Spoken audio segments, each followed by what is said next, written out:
हाँ जी, तो हमारा यूपी पुलिस कांस्टेबल 2026 एग्ज़ाम आ चुका है। 8, 9 और 10 जून को हमारा एग्ज़ाम है। बेसिकली आज से सिर्फ 60 दिन बचे हैं हमारे एग्ज़ाम में, और इन 60 दिन में सिर्फ़ और सिर्फ सिलेक्शन को फ़ोकस करके जो बच्चा पढ़ेगा उसी का सिलेक्शन होगा।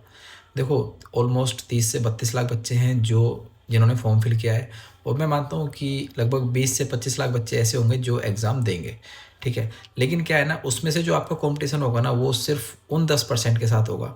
लेकिन जो वो 10% बच्चे होंगे वो एकदम हार्ड कंपटीशन वाले होंगे। तो बेसिकली जो आपका कंपटीशन है वो 2.5 लाख बच्चों के साथ है, लेकिन उन 2.5 लाख में से भी सिर्फ 32,000 बच्चे सेलेक्ट होंगे। तो वो बच्चे होंगे जो आज से और अभी से अपनी तैयारी उस पेस पे लेके चलेंगे जो एक सिलेक्शन दिलाती है। अब सिलेक्शन होता किसका है?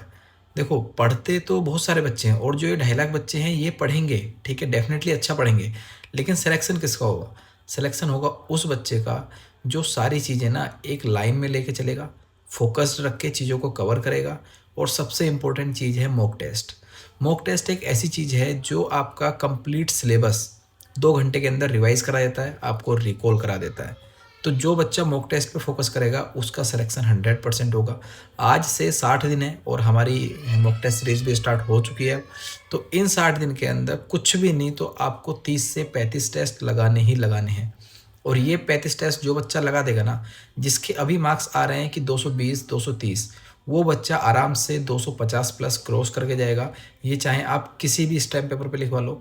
जो बच्चा अच्छे से मेहनत करके मॉक टेस्ट देगा, और मॉक टेस्ट के साथ साथ ऐसा नहीं है कि सिर्फ मॉक टेस्ट दे दिया, इसमें हमारे 220, 230 मार्क्स आ गए, हमारे लिए इनफ है, ठीक है। हमने मॉक टेस्ट दिया, हमने टेस्ट देखा भी नहीं कि बस मार्क्स देख लिए। ये नहीं करना है। क्यों?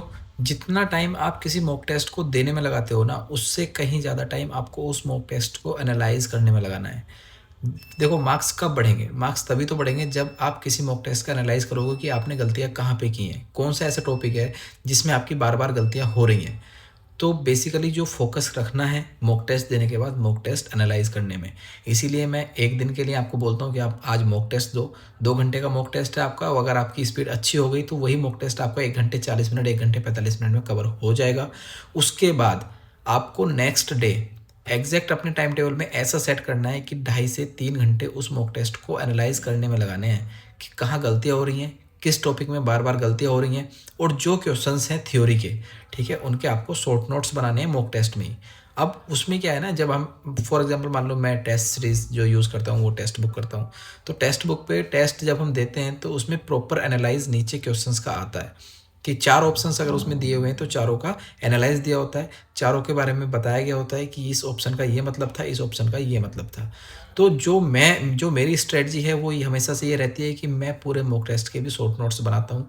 जो टॉपिक मेरा गलत हो जाता है, जो टॉपिक मेरा सही नहीं जाता है, या जिसमें मुझे बार बार दिक्कत आती है, मैं उसके वहाँ से नोट्स कॉपी कर लेता हूँ और मैं उस चीज़ को फिर पढ़ता हूँ। तो यही एक उपाय है कि आप मॉक टेस्ट में अपने मार्क्स इंक्रीज़ कर सकते हो। क्योंकि देखो, पढ़ते हुए तो आपको बहुत ज़्यादा टाइम हो चुका है ऑलरेडी। कुछ बच्चे होंगे जिन्हें 2 साल हो गए, कुछ बच्चे होंगे जिन्हें 3 साल हो गए, 4 साल हो गए पढ़ते हुए, लेकिन अभी भी सिलेक्शन नहीं हुआ है। तो देखो, सिलेबस आपका कभी भी कंप्लीट नहीं होगा अगर आप ये सोच रहे हो कि आप आज पहले पूरा अपना सिलेबस कंप्लीट करोगे, उसके बाद आप मॉक टेस्ट देने शुरू करोगे, तो वो चीज़ नहीं होने वाली है। आपको शुरू से ही मॉक टेस्ट देने शुरू करने पड़ेंगे। 30 से 35 मॉक टेस्ट अगर आपने लगा दिए तो आपके 20 नंबर बहुत आसानी से बढ़ जाएंगे।